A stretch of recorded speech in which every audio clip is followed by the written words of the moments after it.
konvers terkait dengan penahanan tersangka dugaan tindak pidana korupsi pemberian fasilitas kredit oleh Lembaga Pembiayaan Ekspor Import atau LPI kepada PT SMJL dan PT MAS. Rekan-rekan sekalian, sebagai latar belakang atau ilustrasi bisa kami sampaikan bahwa pemerintah memberikan insentif kepada para pengusaha khususnya yang melakukan kegiatan ekspor, yaitu dengan memberikan dukungan finansial berupa pembiayaan.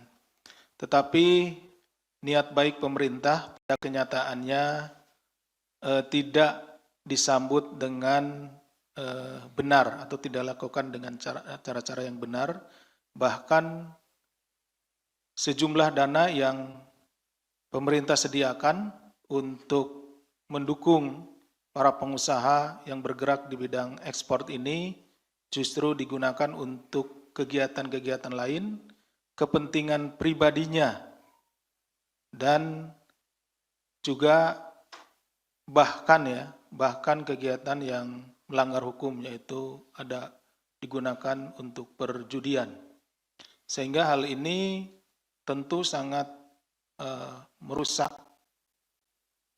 khususnya terkait dengan masalah perekonomian. Dalam hal ini adalah terkait dengan masalah ekspor. Jadi pada kesempatan malam hari ini kami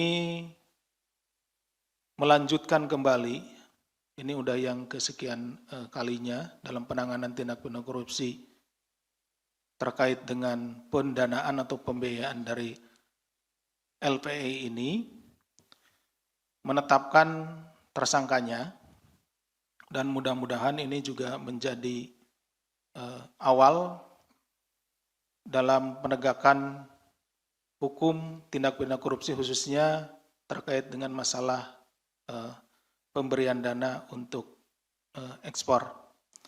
Baik, saya lanjutkan bahwa pada hari ini Kamis tanggal 28 Agustus 2025 Komisi Pemberantasan Korupsi akan menyampaikan perkembangan penyidikan perkara dugaan tindak pidana korupsi terkait pemberian fasilitas kredit oleh Lembaga Pembiayaan Ekspor Indonesia.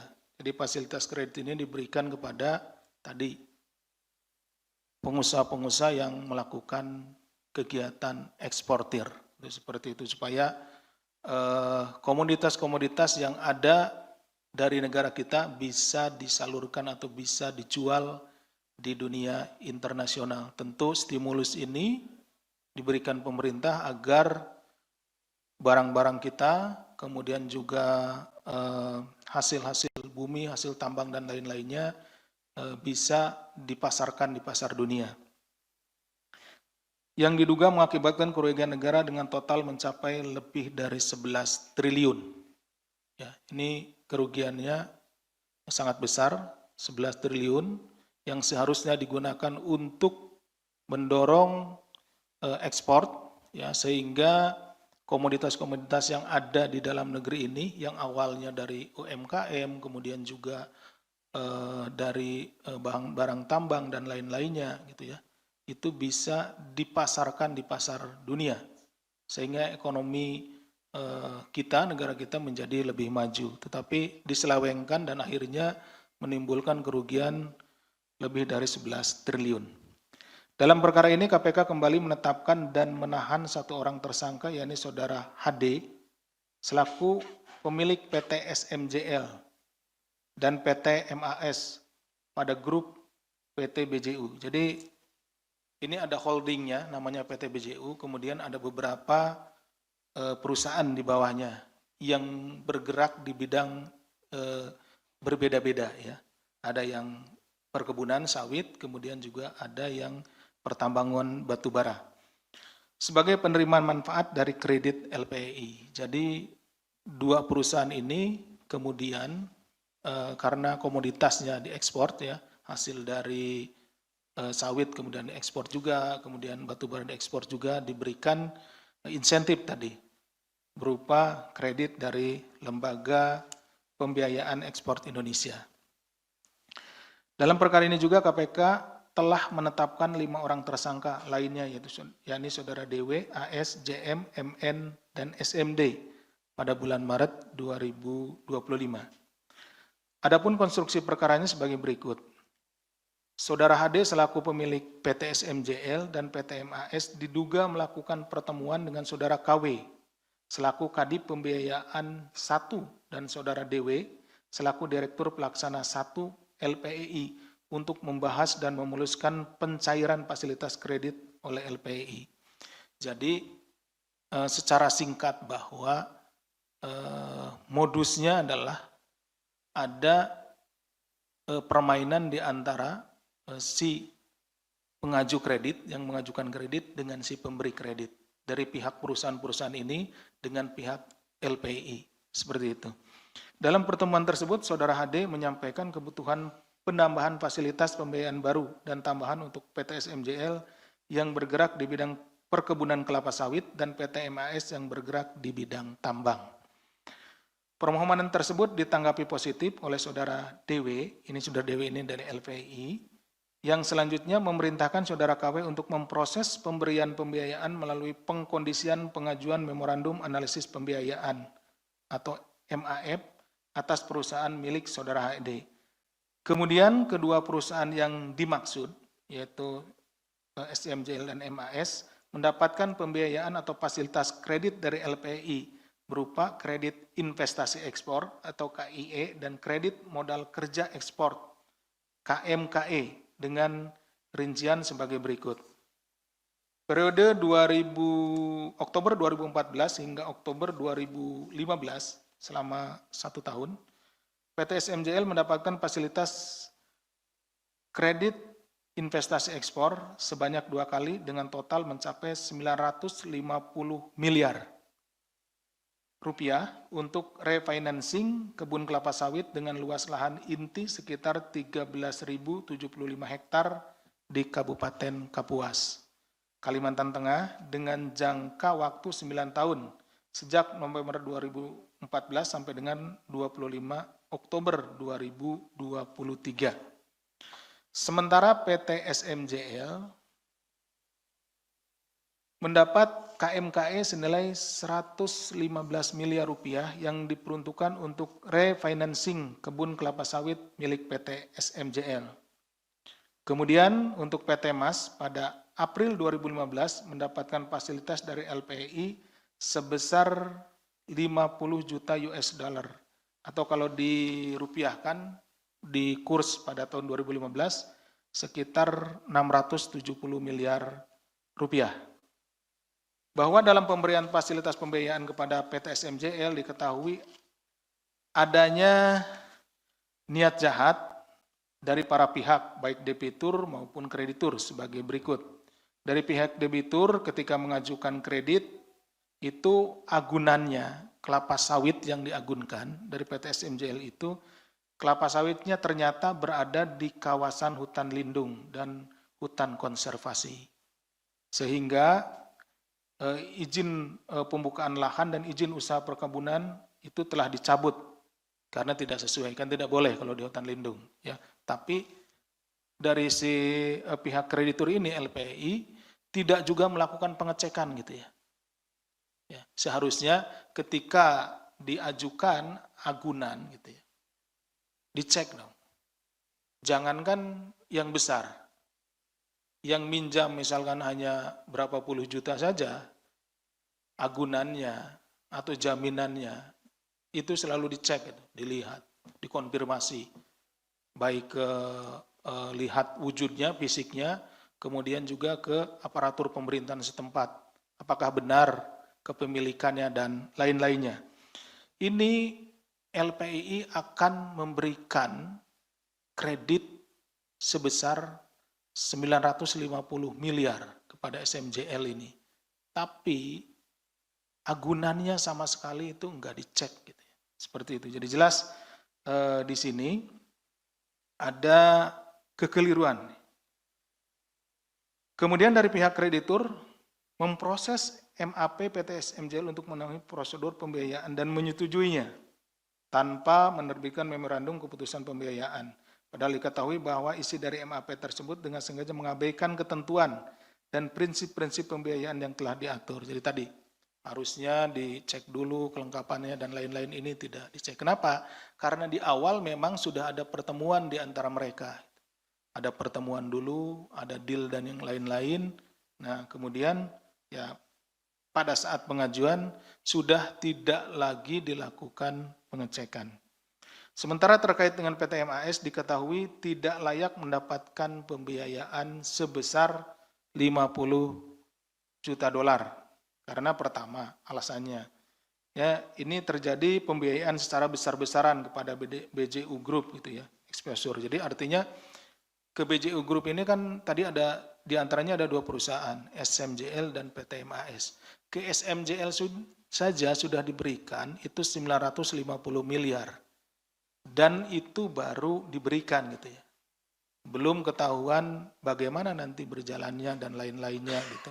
Tetapi ketika hampir waktu yang bersamaan kemudian mengajukan salah satu PT lagi, yaitu PT MAS, diberikan juga gitu. Disetujui juga sebesar 50 juta dolar. Seharusnya ditunggu dulu karena perusahaan yang melaksanakan ekspor tidak hanya BJU Group miliknya HD ini, tapi banyak juga perusahaan lain yang melakukan ekspor. Nah, bahkan UMKM pun juga melakukan ekspor gitu, barang-barang merchant dan lain-lain ya, ukir-ukiran dan lain-lain itu yang dibuat oleh masyarakat dengan biaya yang kecil, tetapi kemudian diekspor, seperti juga di Bali, kemudian juga di beberapa tempat di Jawa, di Jepara, dan lain-lain kerajinan-kerajinan gitu ya, yang diekspor itu membutuhkan biaya sebetulnya, dukungan. Tapi ini yang satu perusahaan sudah diberi, tetapi kemudian perusahaan yang ada dalam satu grupnya kemudian diberikan juga. Ini kan mengakibatkan PT BJU ini dimungkinkan tidak mampu untuk membayar gitu. Yang 950 aja belum ketahuan seperti apa. Kemudian proyeksi cash flow PT MAS dari tahun 2016 sampai 2019 terkait penjualan tambang itu berpotensi mengalami kerugian. Ya, harusnya juga perusahaan yang akan diberikan kredit itu dilihat neraca pendapatan dari perusahaan tersebut, dilihat cash flow-nya, dilihat pemasukan juga pengeluarannya. Nah ini setelah kita lihat cash flow-nya, di rentang waktu 2016-2019 itu sebetulnya perusahaan PT MAS ini berpotensi mengalami kerugian gitu. Tapi tetap diberikan pinjaman sebesar 50 juta dolar. Kemudian pihak LPI sebagai kreditur melakukan penghitungan cash flow berdasarkan hasil konsolidasi dengan grup PT BJU. Jadi di grup ini kan banyak perusahaan-perusahaan. Kalau dikonsolidasi secara keseluruhan memang kelihatannya positif. Tetapi kan yang mau diberi pinjaman itu adalah PT MAS. Harusnya fokus kepada perusahaan yang akan diberikan pinjaman. Karena nantinya juga pada saat pembebanan, penagihan, dan lain-lain itu tentu akan dibebankan kepada PT MAS. Dan yang terakhir adalah pihak PT LPI memasukkan PT KPN yang belum beroperasi dan baru pada tahap akuisisi oleh PT BJU ke dalam analisa proyeksi. Ini juga nih, ada perusahaan yang baru masuk, kemudian sudah dihitung merupakan bagian dan lain-lain. Dalam prosesnya diketahui saudara HD tidak menggunakan pembiayaan dimaksud sepenuhnya untuk kebutuhan 2 perusahaan miliknya, melainkan digunakan untuk kepentingan pribadi, seperti pembelian aset, kendaraan, kebutuhan keluarga, hingga bermain judi. Nah ini ya yang ironis gitu. Seharusnya uang tersebut digunakan untuk mendorong ekonomi, yaitu komoditas-komoditas yang ada di negara kita bisa dijual di pasar internasional sehingga ekonomi kita naik. Ini malah salah satunya digunakan untuk judi. Itu hitung-hitungan dari berdasarkan keterangan yang bersangkutan dan juga informasi yang kami terima hampir mencapai 150 miliar. yang digunakan untuk berjudi tersebut. Kemudian yang lainnya diperuntukkan untuk kebutuhan operasional SMNJL hanya sebesar 17 miliar. Jadi dari 950 miliar yang benar-benar digunakan hanya 17 miliar atau 3,01% dari pinjaman ya, dananya itu. Nah, ini juga seharusnya pada saat pelaksanaannya pihak LPI melakukan pemeriksaan, melakukan pengecekan apakah benar uang yang atau pinjaman yang diberikan itu digunakan sesuai dengan peruntukannya. Tetapi sampai dengan kemudian kreditnya ini macet, itu ya baru setelah macet baru dilakukan pengecekan dan lain-lain. Sedangkan untuk PT MAS yang digunakan dari 50 juta dolar hanya 8,2 juta dolar atau sekitar 110 miliar saja.